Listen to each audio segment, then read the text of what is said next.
Olá, primeira série. Hoje eu vou comentar um pouquinho sobre a agropecuária no Brasil, referente ao capítulo 2, as páginas 64 e 70, que vem falando sobre a estrutura fundiária, que é em relação ao tamanho do imóvel rural e distribuição e organização, onde podem ser chamados de latifúndios ou minifúndios. Esses latifúndios são as grandes propriedades de terra e minifúndios são pequenas propriedades de terra. Só que essa má distribuição de terra no Brasil ocorre desde o século XVI, onde foram criadas as chamadas capitanias hereditárias,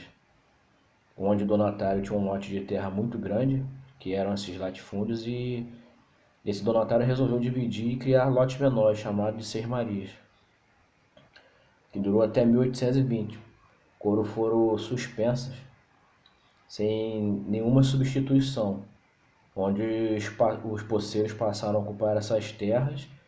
que pertenciam ao governo e tornando-se a existência de pequenos proprietários. Em 1850 teve a criação de terra no Brasil, modificando o acesso, porém que passaria a ser patrimônio da nação, porém uma parte ficaria com esse privilégio de compra, que na realidade do Brasil era uma reduzida elite, que juntamente com o fim do tráfico negreiro, os grandes proprietários buscavam mão de obra mais barata. Então eles não tinham condições estabelecidas de comprar essas terras aí. Então tinha algumas terras que ficariam estabelecidos alguns critérios, como posse rural, apenas para compra, preços elevados que dificultou a compra de ex-escravos, mesmo recebendo alguns valores, e dificultava para certos imigrantes também, que mais tarde seria facilitado. Em relação a isso tudo, quando proibiu o tráfico negreiro, vários imigrantes vieram para o Brasil para trabalhar na lavoura, ou seja, para substituir a mão de obra negra, onde quem controlava tudo era uma elite minoritária, que tinha os latifundiários, e só viviam sendo favorecidos. E no decorrer desses anos aí, já no período da República, consolidou a chamada República do Café com Leite, que na República oligárquica, devido à produção de café, que era basicamente implantado ao sistema de exportação, principalmente na região sudeste, no estado de São Paulo e Minas Gerais, que ficavam as grandes propriedades de terras rurais, e onde ficavam também os ricos e proprietários, os ricos e poderosos proprietários. Então ficou conhecido também um período controlado pelos coronéis, ou chamado de coronelismo, onde esse coronelismo tinha o controle de eleições, troca de favores, voto de cabresto, entre outras vantagens aí. Então tudo isso daí tem a ver com a estrutura. E essa reforma agrária no Brasil, ela vem percorrendo até os dias atuais, que vem vindo, se arrastando há anos, desde a crise de 29, onde a exportação do café caiu, que vem enfraquecendo a oligarquia e acabando fortalecendo esses movimentos no campo. Como, por exemplo, no período da ditadura militar, que foi criado o Estatuto da Terra, como forma de minimizar os conflitos no meio rural, voltando novamente àquela velha questão da reforma agrária, entre latifundiários e minifundiários, onde se arrasta há anos até hoje, vem se arrastando, e a partir da década de 80 surgiria também a questão do MST, o Movimento dos Trabalhadores Sem Teto, ou Sem Terra, para buscar melhoria nos trabalhadores rurais, porém pouco foi modificado, principalmente devido ao grande envolvimento de políticos na questão dos latifúndios e minifúndios, ou terras pertencentes ao governo, onde eles se apropriam dessas terras aí.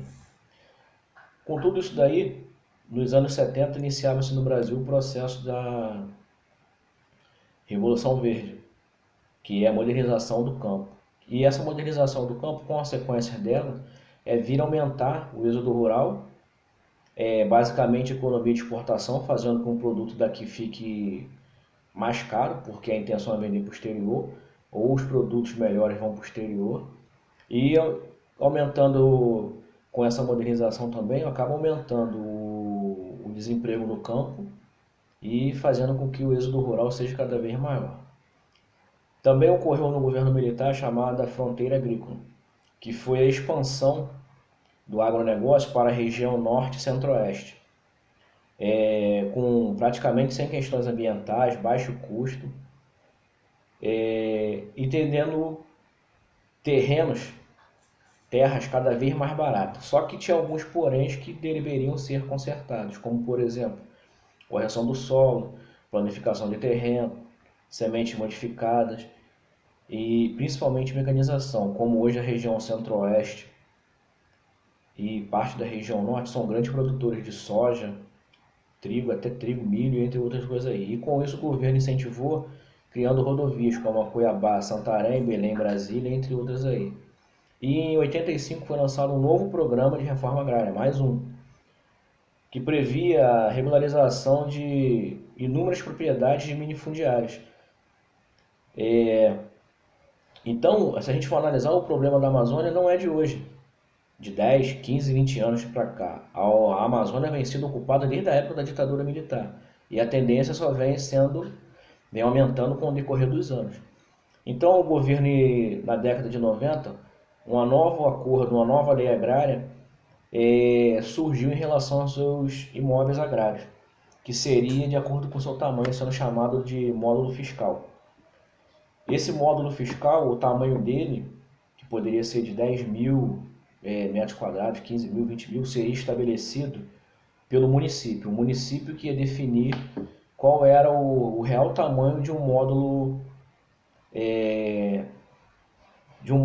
fiscal. Esse módulo fiscal de município para outro ele poderia ser variado. Então ele teria que ter características para poder serem acordadas, como ocupação histórica, potencial do solo, características das atividades agropecuárias, do clima, etc., para poder ser definido o tamanho desse módulo fiscal. Então, o que tinha para comentar hoje era isso, e qualquer coisa, entre em contato comigo via Zap, e um abraço e com Deus até a próxima.